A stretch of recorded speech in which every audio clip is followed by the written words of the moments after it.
ముందుగా కారుమంచి రమేష్ గారు వైసీపీ నాయకులు ఏంటి మీరు అనుకున్న ఏవైనా నెరవేరలేదా లేకపోతే ఆంధ్రప్రదేశ్కి యొక్క పెట్టుబడుల వెల్లువ ఏదైతే ఉన్నాయో ప్రధాని పర్యటన నేపథ్యంలో ఎలా స్పందిస్తారు ప్రధాని పర్యటన ఆద్యాంతం సాగిన తీరుని ఏ విధంగా మీరు చెప్పగలరు కారుమంచి రమేష్ గారు నమస్కారం. నమస్తే అండి. ముందుగా మీకు స్వతంత్ర టీవీ ప్రేక్షకులకు అలాగే ప్యానెల్లో ఉన్న సభ్యులందరికీ కూడా వెరీ గుడ్ ఈవినింగ్ అండి. Good evening. ఈరోజు మోడీ గారి కూటమి ప్రభుత్వం ఎన్డీఏ సభ చూస్తే వాళ్ళు మోడీ గారిని పొగడడానికి ఈ సభ పెట్టుకున్నట్లుగా కనిపిస్తుంది తప్ప ఈ ఆంధ్రప్రదేశ్ రాష్ట్రానికి ఆల్రెడీ ఆ 2 లక్షల కోట్ల రూపాయల పెట్టుబడులన్నీ కూడా గత జగన్మోహన్ రెడ్డి గారి ప్రభుత్వంలో ఆల్రెడీ జగన్మోహన్ రెడ్డి గారు శాంక్షన్ తీసుకొచ్చినవే. కొత్తగా శాంక్షన్ తీసుకొచ్చినవి ఏమైనా ఉంటే ఆ రోడ్లు కానీ ఇట్లో ఏమైనా ఉండాలి తప్ప మెయిన్ మేజర్ ప్రాజెక్ట్ అయిన గ్రీన్ హైడ్రోజన్ హబ్ అనేది 1,85,000 కోట్ల రూపాయలు. అది మెయిన్ గా జగన్మోహన్ రెడ్డి గారి ప్రభుత్వంలోనే రావడం జరిగింది.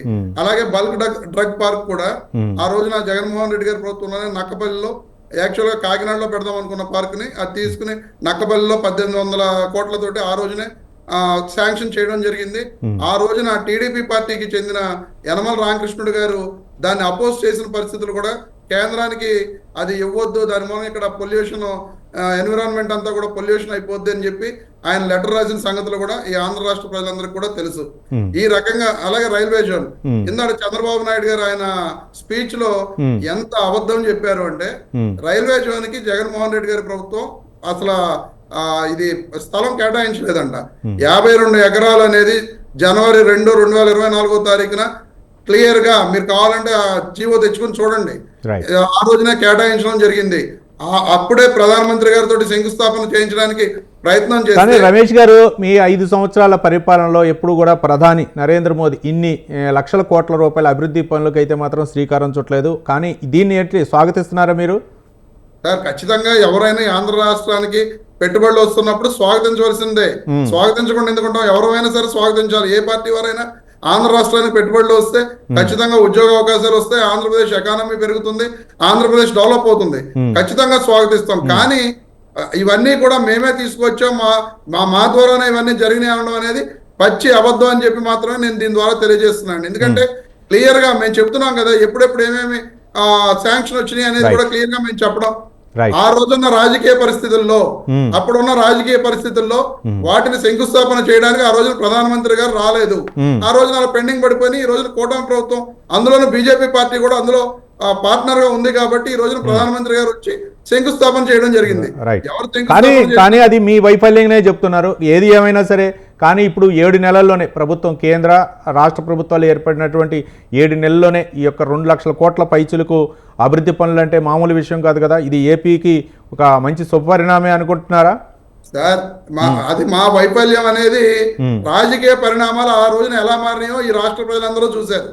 చంద్రబాబు నాయుడు గారు అరెస్ట్ జరిగిన తర్వాత పవన్ కళ్యాణ్ గారు వెళ్లి ఆయనకి మద్దతు ప్రకటించడం, ఆ తర్వాత రాజకీయ పరిణామాలే ముందు అభివృద్ధి కార్యక్రమాలు శంకుస్థాపన చేయకుండా బీజేపీ కూడా ఆగింది. ఎందుకంటే బీజేపీని ఆపిన వ్యక్తులు చంద్రబాబు నాయుడు గారు, పవన్ కళ్యాణ్ గారు. ఆ రోజున మేము మీతో కలిసి వెళ్తున్నాం, ఈ రోజున మీరు ఇవన్నీ శంకుస్థాపన చేస్తే రేపు జగన్మోహన్ రెడ్డి గారికి ఇవన్నీ ప్లస్ అవుతాయి, మనకి ఇబ్బంది జరుగుద్ది అని చెప్పి ఆ రోజు బీజేపీ మీద ఒత్తిడి తీసుకువచ్చి ఇవన్నీ శంకుస్థాపనలు జరగకుండా ఆపింది కూటమి వాళ్ళు, టీడీపీ జనసేన పార్టీ నాయకులు. మరి ఆ రోజున ఆగింది కాబట్టి అవన్నీ ఈ రోజున చేశారు. ఇదంతా కూడా మీరు ఇందాక చూసారు లేదో ఆ సభని క్లియర్ గా ఎంతసేపు కూడా చంద్రబాబు నాయుడు గారు కానీ పవన్ కళ్యాణ్ గారు కానీ అక్కడ ముఖ్యమైన మేజర్ ఇష్యూ అయిన వైజాగ్ స్టీల్ ప్లాంట్ గురించి ఏ ఒక్క విషయం కూడా ప్రధానమంత్రి గారితో చెప్పించలేకపోయారు. అది చెప్పించకుండా వైజాగ్ స్టీల్ ప్లాంట్ ప్రైవేటీకరణ జరగదు అనే మాట ప్రధానమంత్రి గారి నోటి నుండి రాలా. అంతేకాకుండా ఆ విషయం గురించి మాట్లాడకుండా చంద్రబాబు నాయుడు గారు మెటల్ స్టీల్ ప్లాంట్ గురించి నేను ప్రధానమంత్రి గారిని అడిగాను. ఆయన ఐరన్ ఓర్ తీసుకోవడానికి ఒక పైప్ లైన్ వేసుకుంటే బాగుంటుంది, పొల్యూషన్ అది ఉండదు అని చెప్పి చెప్పడం జరిగింది. ఇంతటి గొప్ప నాయకుడిని నేను ఎక్కడా చూడలేదని చెప్పి ప్రైవేట్ వారు పెడతామంటున్న ఫ్యాక్టరీకి ఐరన్ ఓర్ అడిగారు తప్ప చంద్రబాబు నాయుడు గారు. ఈ రోజు అక్కడ కార్మికులు 30,000 మంది కార్మికులు నష్టపోతున్నాం. 33 లక్షల కోట్ల ఆస్తి ఉన్న వైజాగ్ స్టీల్ ప్లాంట్ ప్రైవేటీకరణ చేయొద్దని చెప్పి వాళ్ళందరూ ఉద్యమాలు చేస్తుంటే దాని మీద చిన్న మాట కూడా ప్రధానమంత్రి గారు ఎత్తని నాయకులు చంద్రబాబు నాయుడు రమేష్ గారు